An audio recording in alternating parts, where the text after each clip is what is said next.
pada kesempatan kali ini, kami akan membahas yaitu tentang peranan bakat dalam belajar.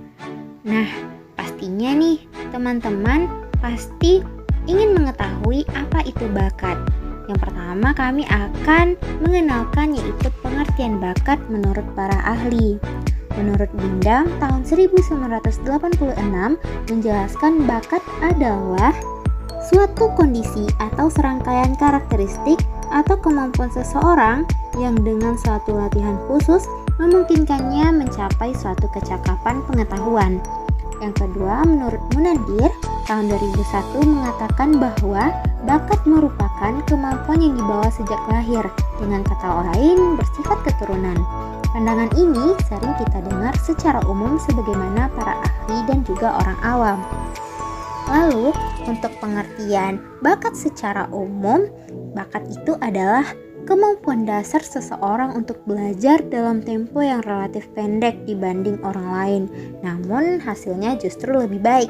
Bakat ini merupakan potensi yang dimiliki oleh seseorang sebagai bawaan sejak lahir yang dengan dimiliki oleh seseorang sebagai macam pengetahuan dan keterampilan khusus. Contoh, seseorang yang berbakat melukis akan lebih cepat mengerjakan pekerjaan lukisannya dibandingkan seseorang yang kurang berbakat. Nah, selanjutnya kita akan mempelajari yaitu tentang jenis-jenis bakat. Nah, jenis bakat yang pertama yaitu bakat umum. Bakat umum ini merupakan kemampuan yang berupa potensi dasar yang bersifat umum, artinya setiap orang memilikinya. Yang kedua, bakat khusus. Bakat khusus ini merupakan kemampuan yang berupa potensi khusus, artinya tidak semua orang memiliki. Misalkan bakat seni, pemimpin, penceramah, olahraga, dan lain-lain sebagainya.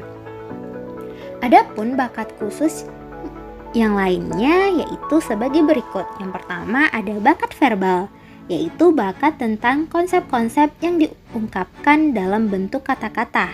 Yang kedua ada bakat numerikal, yang mana bakat tentang konsep-konsep dalam bentuk angka.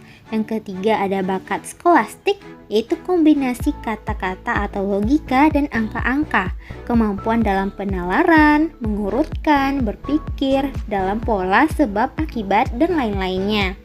Yang keempat yaitu bakat abstrak, yang mana bakat yang bukan kata maupun angka tetapi berbentuk pola, rancangan, diagram, ukuran-ukuran, bentuk-bentuk, dan posisi-posisinya. Selanjutnya yaitu bakat mekanik, yaitu bakat tentang prinsip-prinsip umum IPA, tata kerja mesin, perkakas, dan alat-alat lainnya. Selanjutnya yaitu berbagai macam dari bakat khusus lainnya. Faktor-faktor yang mempengaruhi perkembangan bakat. Satu, faktor internal. Faktor bawaan atau keturunan, hereditas, merupakan faktor pertama yang mempengaruhi tumbuh kembang anak. Selanjutnya, faktor kepribadian, yaitu keadaan psikologis di mana perkembangan potensi anak tergantung pada diri dan emosi anak itu sendiri. Berikutnya, faktor interest atau minat. Suatu bakat tidak akan berkembang dengan baik apabila anak bersangkutan tidak memiliki interest atau minat terhadap tujuan bakatnya. Lalu motivasi, yaitu berhubungan dengan kuatnya daya juang anak untuk mencapai suatu sasaran tertentu. Lalu value adalah bagaimana seorang anak memberi arti atau penilaian terhadap bidang bakat yang dimilikinya. Motivasi, selain minta, bakat juga dipengaruhi oleh motivasi. 2. Faktor eksternal. Faktor lingkungan merupakan olahan dari berbagai hal ini untuk mendukung pengembangan minta dan bakat anak. Selanjutnya, sarana dan prasarana. Selalu ada dukungan dari orang tua dan juga pola asuh orang tua. Baiklah, saya akan menjelaskan materi tentang usaha pendidik untuk mengenali dan mengembangkan bakat pada peserta didik. Apa saja hal-hal yang dapat dilakukan untuk mengembangkan bakat? Hal-hal yang dapat dilakukan untuk mengembangkan bakat antara lain.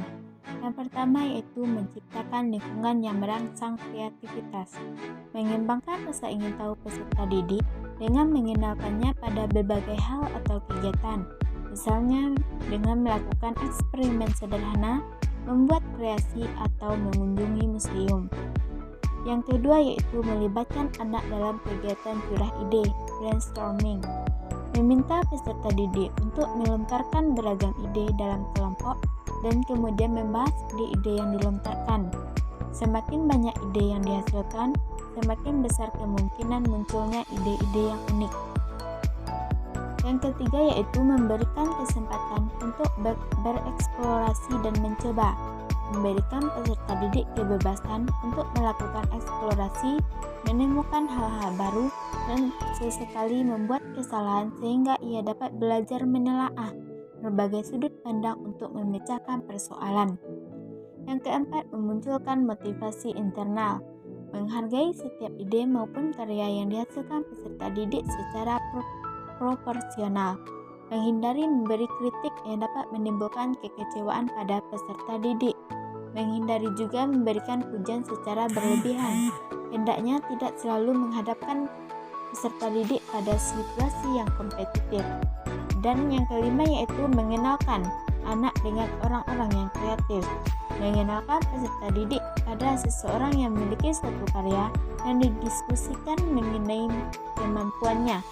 Pendidik juga dapat merancang suatu kegiatan di sekolah, misalnya dengan mengundang ahli dalam bidang tertentu untuk berbagi pengalaman.